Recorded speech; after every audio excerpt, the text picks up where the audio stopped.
युद्ध के मैदान में जब शत्रु कमजोर होता है तब वो तरह तरह के हथकंडे अपनाता है। इन्हीं में से एक है वेश बदलकर हमला करना।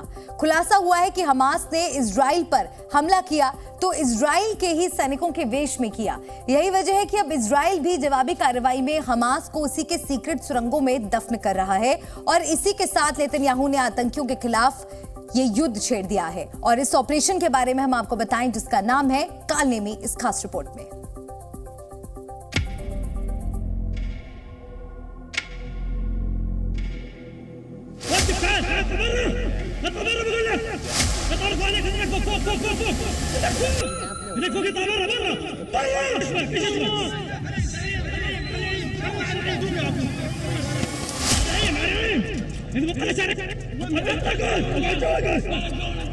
אנחנו פועלים בתוכה, אנחנו מעמיקים את הלחץ על החמאס מדי שעה, מדי יום. हमास को मिट्टी में मिलाने की कसम खा चुके नेतन्याहू का गाजा में ऑपरेशन कालनेमी शुरू हो गया।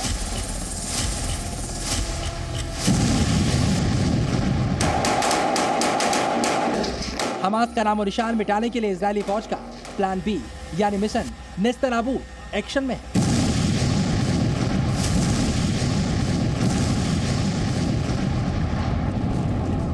और इसके तहत इजरायली सेना ने गाजा के वेस्ट जबालिया में एक बड़े ग्राउंड ऑपरेशन को अंजाम दिया। इजरायली डिफेंस फोर्सेस ने हमास और इस्लामिक जिहाद के एक प्रमुख ठिकाने को अपने कब्जे में ले लिया और इजरायली सेना की नहाल इन्फेंट्री ब्रिगेड ने 10 घंटे की लड़ाई में आतंकी संगठन हमास के दर्जन भर से ज्यादा दहशतगर्दों को मौत की नींद सुला दी। इजरायली सेना के इस ग्राउंड ऑपरेशन के दौरान जबालिया में हमास की कई सुरंगें मिली जिनमें हथियार छिपा कर रखे गए थे। इजरायली डिफेंस फोर्सेज ने इन सुरंगों को बुलडोजरों से खोदा और सुरंगों में एक एक करके बारूद भरा और धमाका कर इन्हें उड़ा दिया।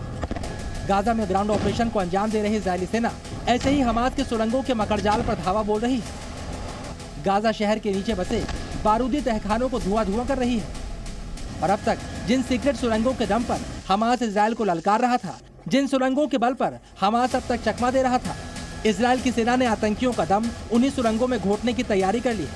इजरायली फौज सुरंग के एंट्री पॉइंट को तबाह कर उसमें मिट्टी भर रही है ताकि आतंकी जमीन के अंदर ही हमेशा हमेशा के लिए बंद हो जाए।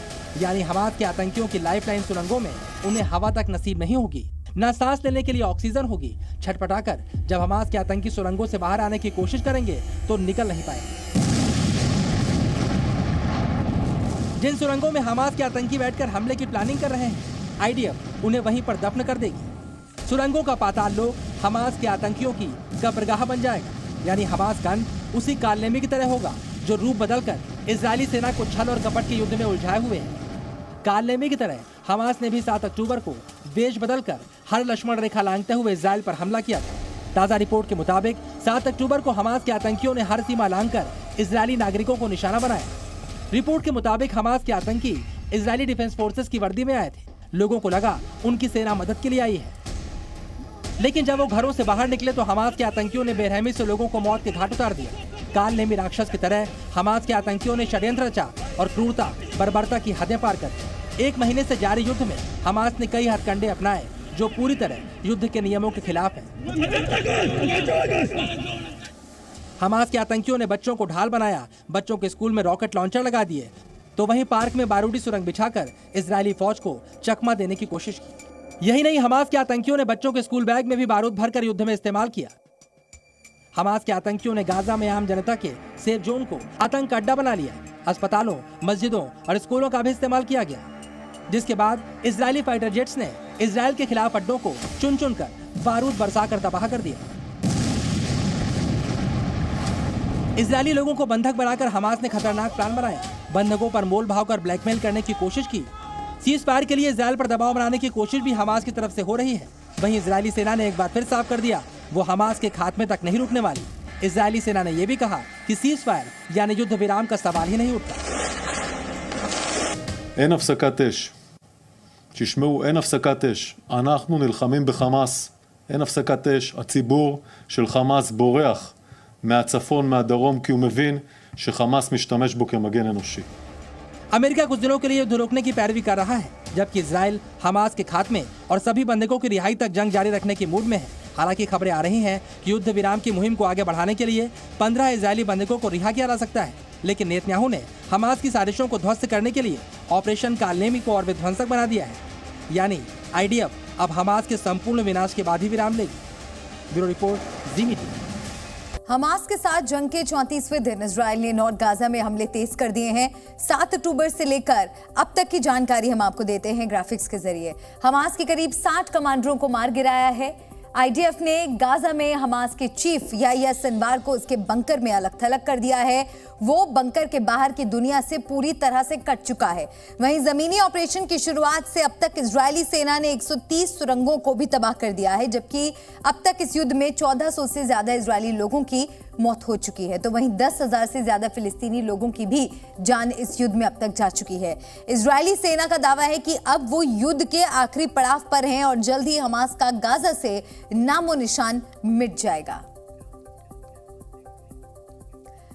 34 दिनों से इजराइल जल रहा है। हमास के हमले के बाद से वहां जिंदगी सिसक रही है, लेकिन कहते हैं हर अंधेरे की नई सुबह होती है और इसी भरोसे के साथ इजराइल के लोगों के लिए दिवाली के मौके पर उम्मीद का दिया जलाया जा रहा है। इजराइल पर छाए हमास के आतंक के अंधियारे को खत्म करने के लिए दुनिया में विश्वास की लौ जल रही है। कैसे, इस रिपोर्ट में देखिए।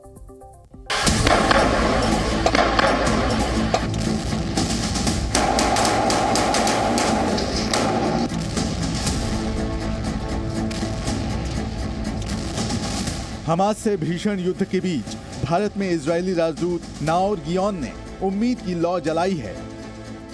उम्मीद हमास के चंगुल से बंधकों की रिहाई की, उम्मीद अपने लोगों की सुरक्षित घर वापसी की,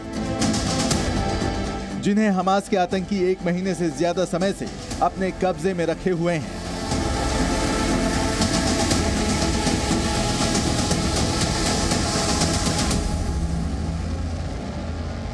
सात अक्टूबर को हमास के आतंकियों ने इजराइल के कई शहरों में कत्लेआम मचाया और इजरायली नागरिकों को मौत के घाट उतार दिया,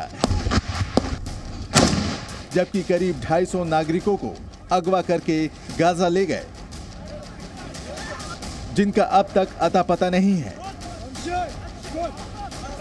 हमास के साथ इजराइल की जंग जारी है और इस बीच इजराइल के राजदूत ने दिवाली के मौके पर दिया जलाकर भावुक पोस्ट किया और 140 करोड़ भारतीयों से अपने नागरिकों की रिहाई के लिए दिया जलाने की अपील की। 240 Israelis and foreign nationals, including babies and Holocaust survivors, are being held hostage by Hamas terrorists in Gaza. Diwali, the festival of light, which is right around the corner, commemorates Lord Ram's return to Ayodhya after defeating the forces of evil. Similarly, just as Lord Ram's return was celebrated by lighting diyas, we invite you all to light a diya with the hope of bringing back home our loved ones who are held hostage and are separated from their families.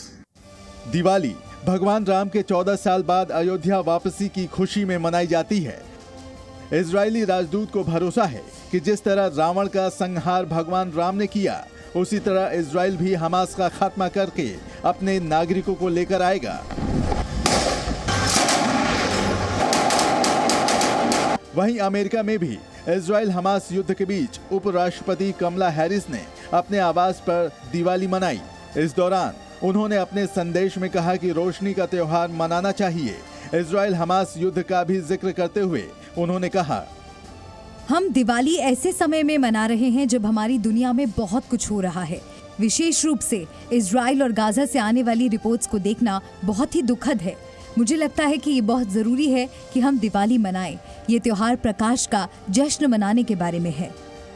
Bharat के रोशनी के त्योहार दिवाली के मौके पर एक और Israel को जहां नागरिकों के सुरक्षित वापसी की उम्मीद है, तो वहीं 7 समंदर पार ब्रिटेन में दिवाली को लेकर उत्साह का माहौल है। दिवाली से 2 दिन पहले ही ब्रिटेन का डाउनिंग स्ट्रीट यानी लंदन में प्रधानमंत्री आवास दिए की रोशनी से जगमगा उठा। ब्रिटेन के प्रधानमंत्री ऋषि सुनक ने पत्नी अक्षता मूर्ति के साथ अपने आवास पर शानदार दिवाली का आयोजन किया। इस दौरान उन्होंने भारतीय परंपरा के अनुसार दिवाली मनाई। दिवाली के लिए मनाए गए जश्न के दौरान बड़ी संख्या में हिंदू परिवार भी मौजूद रहे। ब्यूरो रिपोर्ट, जी मीडिया। इजराइल और हमास युद्ध के बीच मिडिल ईस्ट में एक और जंग का आगाज हो चुका है और इस वॉर का सेंटर है सीरिया, जहां अमेरिकी एयर स्ट्राइक ने ईरान की टेंशन बढ़ा दी है। अमेरिका का दावा है कि उसने ईरान समर्थित आतंकियों के ठिकाने पर बमबारी करके सैनिकों पर अटैक का बदला लिया है। वॉर के इस तीसरे फ्रंट में और क्या-क्या हो रहा है, देखिए इस रिपोर्ट में।